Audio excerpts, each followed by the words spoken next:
De l'ombre à la lumière, du silence au boucan et de l'insolence à la flamboyance, voilà comment je pourrais vous résumer ma vie de shinobi à pourfendeur de démons.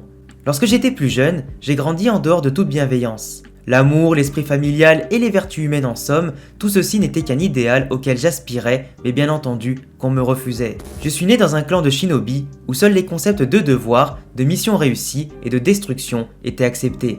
Je suis né dans une famille de 9 enfants, avec un père cruel qui n'en avait rien à faire du bon sens, ni du simple concept de la vie humaine et de son respect. Depuis tout petit, avec mes frères et sœurs, nous subissions au quotidien son enseignement, sa folie et son rejet envers la médiocrité. Je n'avais pas encore 10 ans que 3 de mes frères et sœurs étaient déjà morts, à cause bien entendu de l'entraînement absurde que nous subissions chaque jour sans aucun répit. Un entraînement destiné à briser en nous la moindre once d'humanité, la moindre hésitation à ôter la vie d'autrui, pour gagner notre pain et satisfaire l'exigence des puissants pour lesquels nous travaillons. Tels des mercenaires de l'ombre finalement, notre art transmis de génération en génération avait tout d'assassin idéal. Un statut qui honorait notre clan, dont notre père était si fier. Pour lui, rien n'était plus important que le clan et sa survie, d'où l'importance selon lui d'avoir plusieurs femmes et de faire beaucoup d'enfants, comme c'était la coutume dans notre famille. Mais à quoi bon faire beaucoup d'enfants s'il faut les sacrifier ? Après 3 enfants sacrifiés pour faire grandir les 6 autres, les endurcir et les rendre plus forts, il organisa de mystérieux combats contre des adversaires masqués que nous avons dû combattre chacun de notre côté. Mais malheureusement, notre père nous avait menti et ce n'étaient pas des ennemis masqués, mais bien nos autres frères et sœurs que nous combattions sans le savoir pour nous entretuer. C'est après en avoir éliminé 2 moi-même et en retirant leur masque que j'ai appris la vérité et que ma haine envers mon père était décuplée. Mon jeune frère avait fait de même de son côté, ne laissant que 2 enfants sur 9 encore en vie aujourd'hui.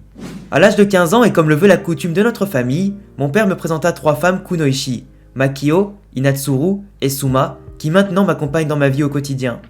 J'ai énormément de respect pour elles et elles sont devenues ma priorité absolue, bien plus que mon rôle de shinobi et de remplir mes missions. Et après plusieurs réflexions menées sur mes propres valeurs et sur les valeurs de la vie, que j'ai réussi à m'émanciper de mon père et son endoctrinement. Contrairement à mon jeune frère qui n'éprouverait pas le moindre remords d'avoir assassiné ses frères et sœurs et qui suivit mon père sans trembler ni remettre en doute ses idéaux. J'avais donc décidé de m'en aller, laissant mon père et mon frère seuls au sein du clan. Ne partageant plus l'image d'un clan que je considère comme maudit et destiné à disparaître, je préfère suivre ma propre voie, loin de cette barbarie, loin de l'ombre, au profit de la lumière. C'est pour ça qu'après une mission dangereuse, j'ai décidé de faire comprendre à mes 3 femmes l'importance de la vie au-delà de simplement remplir son rôle de kunoichi ou de shinobi et sa mission. Il était très important pour moi qu'elles partagent mes idéaux et mes valeurs si elles souhaitaient m'accompagner tout au long de ma vie. Et pour moi, la vie humaine a bien plus de valeur qu'un simple business ou de suivre un ordre amenant à la destruction des innocents. Je suis allé à l'encontre de l'enseignement des shinobi et de mon clan, et heureusement mes femmes m'ont suivi, renonçant à leur propre éducation et leurs propres valeurs primaires en comprenant les miennes. J'ai d'ailleurs hésité longuement à tuer mon propre frère et mon père pour en finir avec ce cycle de haine, mais en me recueillant sur la tombe de ma famille, je ne pouvais m'y résoudre. Si j'étais passé à l'acte, je serais allé moi-même de nouveau au-delà de mes propres idéaux et justement à l'inverse de ceux-ci, donnant finalement raison à mon propre père et les valeurs du clan. Dans tous les cas, je pense sincèrement que l'enfer me tendra les bras à la fin de ma vie, mais je suis bien décidé à rattraper autant que possible mes péchés. C'est après ces événements que j'ai rencontré Kagaya Ubuyashiki, le chef de l'armée des Demon Slayers. Il a reconnu ma valeur, faisant de moi un pourfendeur, un nouveau pilier, celui du son.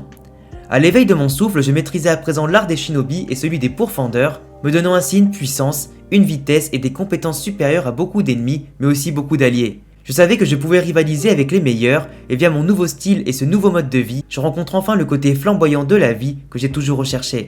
Ce côté amusant et plaisant que la vie me refusait jusqu'à maintenant. Un quotidien non pas taché de sang de mes amis, mais celui de mes ennemis. En parlant de flamboyance, Rengoku était impressionnant, et on voyait qu'il était pétri de talent, contrairement à moi qui ne me considère pas à sa hauteur. Les autres piliers étaient impressionnants, dont Obanai, avec qui j'entretenais une saine rivalité. Mais Rengoku avait ce petit truc en plus qui le rendait plus fort, exemplaire et rayonnant que les autres. J'avais beau m'entraîner dur et vaincre beaucoup de démons, je n'arrivais jamais à le surpasser. Lorsque j'ai appris sa mort contre une lune supérieure, je me suis quand même inquiété de l'étendue de la tâche qui allait nous attendre pour pacifier ce monde voué au cauchemar des démons. C'est d'ailleurs pour éliminer une lune supérieure que j'ai été missionné à Yoshiwara, au quartier des plaisirs avec mes 3 femmes. En les envoyant tour à tour en tant qu'espionnes dans les différentes maisons, je savais que cela serait risqué, mais nous n'avions plus le choix pour éviter davantage de victimes et de problèmes. L'infiltration se passait plutôt bien jusqu'à la disparition de l'une d'elles, puis de toutes. Je me suis rendu au plus vite au domaine des papillons pour utiliser Nao et Aoi comme espionnes pour savoir où se cache le démon et où mes femmes ont été enlevées. C'est là que j'ai rencontré parmi les pourfendeurs de la nouvelle génération une personne qui m'a impressionné par sa ténacité, sa force et sa capacité à se dépasser comme pouvait le faire Rengoku à l'époque. Je parle bien entendu de Tanjiro Kamado. Il protège sa sœur démon au quotidien et arrive à cohabiter avec elle sans souci. Inosuke et Zenitsu sont aussi très impressionnants et tous les trois possèdent un grand potentiel, bien qu'actuellement ils soient tous inférieurs à moi et de loin. Je ne souhaitais pas les impliquer mais je n'avais pas le choix.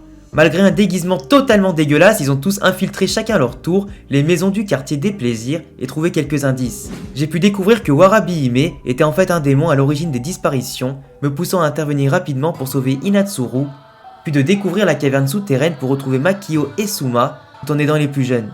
J'ai retrouvé par la suite Tanjiro en pleine galère avec sa sœur totalement hors de contrôle et j'ai décapité Daki assez facilement, laissant présager un autre danger bien plus redoutable qu'il ne pouvait laisser paraître. C'est justement là que son frère Jutaro apparut et le vrai combat pouvait commencer. La lutte s'acharnait, les coups se multipliaient et l'intensité grimpait. Bien que ce n'était que la 6ème lune supérieure, son niveau était incroyable, au point de m'empoisonner et me faire très mal malgré ma vitesse et ma résistance. Les autres s'occupaient de Daki, non sans mal, manquant de très peu de se faire tuer, pendant qu'avec Tanjiro, nous avons réussi à détruire Jotaro.